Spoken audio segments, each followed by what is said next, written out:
Hey everybody, JR from JrZ CarZ here, and today we're going to take a look at my 2013 Hyundai Sonata GLS. First things first though, she's pretty dirty, so let's take care of that right now. There she is, all nice and shiny. So here it is, it's a 2013 Hyundai Sonata GLS. It's been a really good car. We've had it for about 3.5 years now. It's been super reliable. I've had no issues with this car whatsoever. The only thing I've had to do with it is the just routine maintenance, oil changes. I've had to change the brake pads and the rotors. Did all 4 corners. It's a really good looking car. It's a sporty looking little car for being a mid-size. It has small touches of chrome all over it, which make it look really nice. It's not overdone at all. It's got 16-inch rims. It's got 4-wheel disc brakes front and rear. The design on the side is pretty interesting, how it has that nice swooping line that goes all the way to the back of the car and it integrates in with the tail lights and the rear bumper. One of the issues that I see, and I've been kind of having a little problem with, is just door dings. There's no body cladding on the side of the doors here, so when you look down the side, you can see that the handles, they stick out a little bit far. So when people are not careful with their cars because they don't give a damn, they swing their door wide open and then it ends up hitting here. I actually have a couple little dings, especially in this one right here. You can see right there. Just the typical people not paying attention in parking lots and not really caring about other people's vehicles either. So if we come around the back here, we take a look. Again, it's a really nice looking car. It's clean, it's sporty looking. Just a couple little hints of chrome in the back here.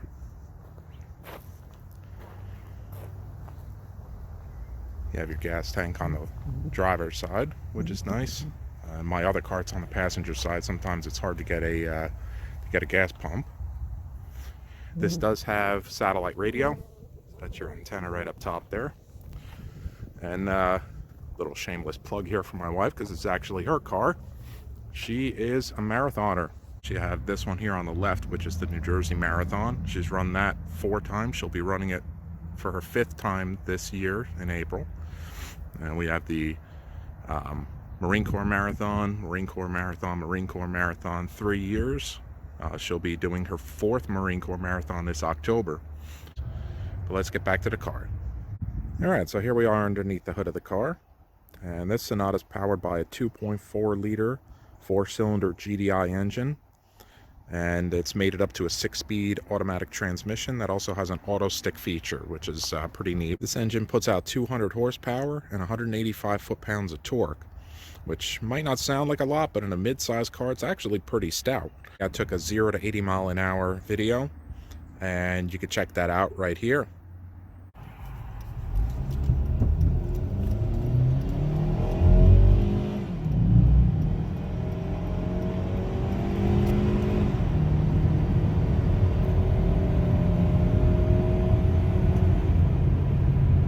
So there's 2 flaws with this car. One of which, I mean, if you're anybody who's watched the news before, you could definitely remember hearing about the ongoing Hyundai recall for this engine. It's the 2-liter, the 2.4 liter engines, where you'd basically just get the rods knocking. This thing would make a ton of noise, and it would just stop working. The engine would seize up. This was done. I haven't had any issues with this car. I did take it in for the recall. One way to tell that you could see if your car was ever put in for the recall is by the dipstick here. By the factory, it's kind of a tannish color. When you get the recall done, it's orange. So that's one of the things that they do when they do the recall. And there was a follow-up to that recall, that when you brought it back in, they reflashed the firmware that's inside the PCM.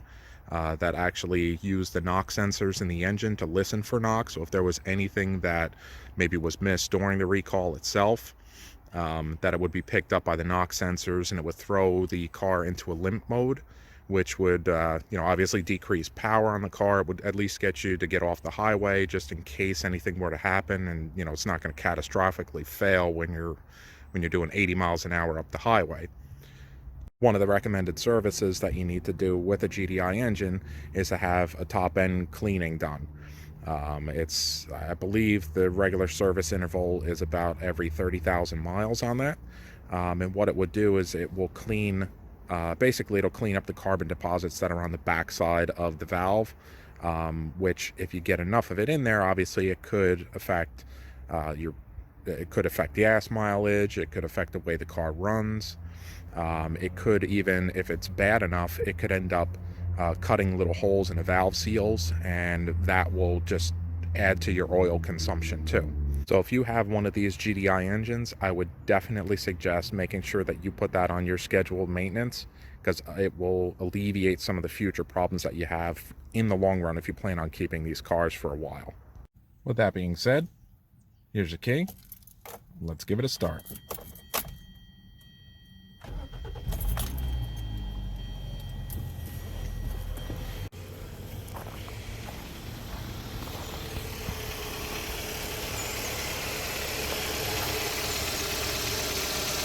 Like I said, it is a strong running car.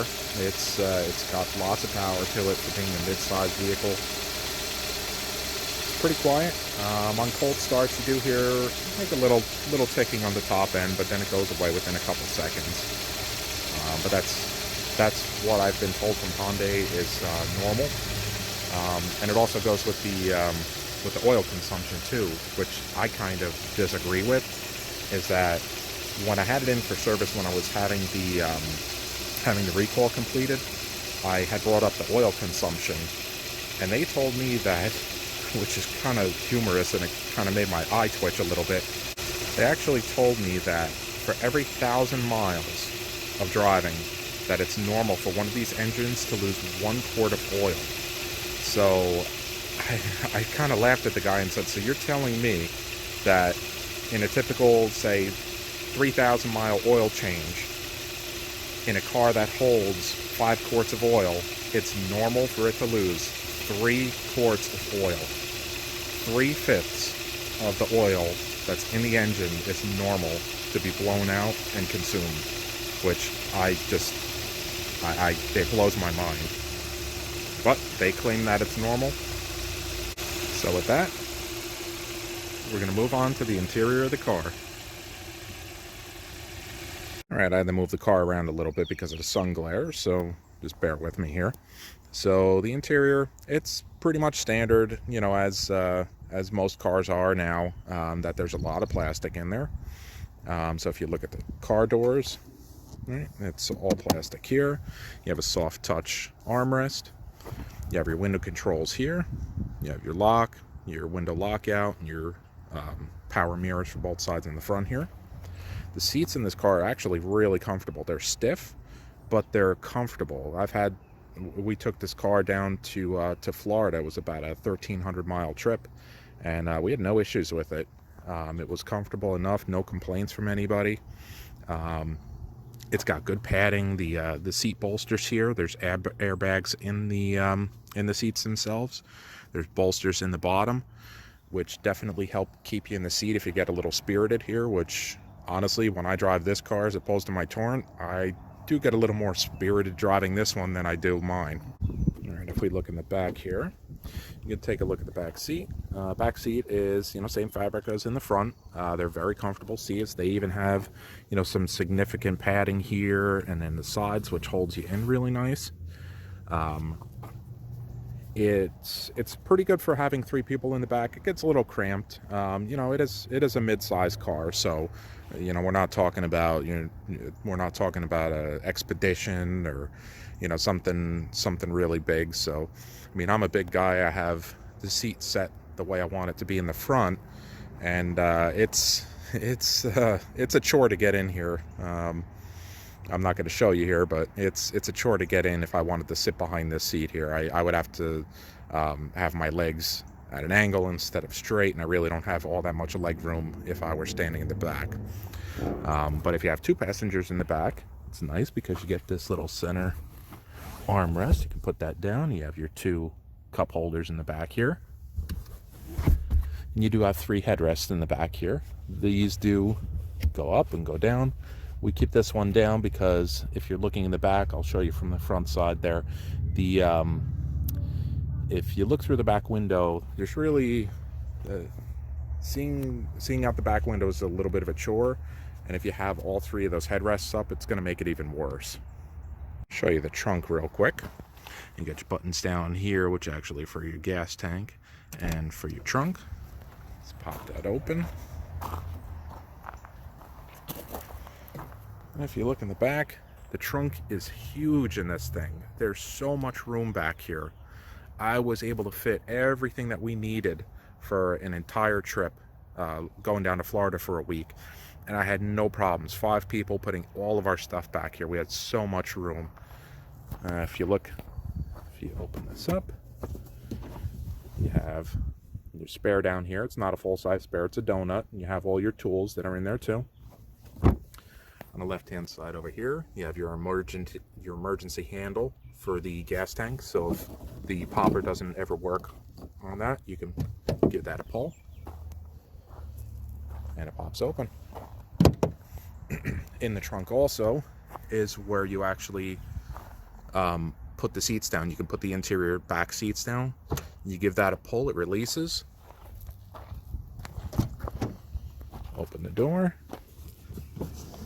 And you pull the seat down, which gives you a little extra cargo space. Obviously, there's only so much that you could do. You're not going to put something really big in here, but if you needed to lay like some wood or something like that, that isn't really that tall, you'd be able to do it. So we're inside the car now, and honestly, when you're sitting in the driver's seat of this car, it feels like you're sitting in a cockpit. When you have everything in here, you kind of like you're right on top of everything. It feels like it's hugging you. It's really nice. You have your speedometer. You have your tachometer. I don't think you're ever going to get to 160 miles an hour in this thing, but it's there. On the steering wheel, you have your controls for your volume for the radio, your cruise control, and then this is also Bluetooth capable, so you can attach your phone. These are your phone settings. You can talk to it. You can pick up, hang up, and then you have your buttons for your information center, which is right here in the center. You have your radio in the center here. Up here, you would have your clock and your climate, your outside climate readings. You have your climate control here. Down here, you have a nice little, actually I wouldn't even say little, it is fairly large in there. You fit my whole hand in it basically. It's a little cubby. And then you have more storage down here. Another little cubby for storage. Another little cubby, which could be could be for change. And in the center armrest here, it's actually a 2-part. So you can take the top piece up. It's a little storage there. Or you can pull the whole thing up. It's even more storage. There's definitely not a lack of storage in this car. Now, one of the things that I think is kind of neat,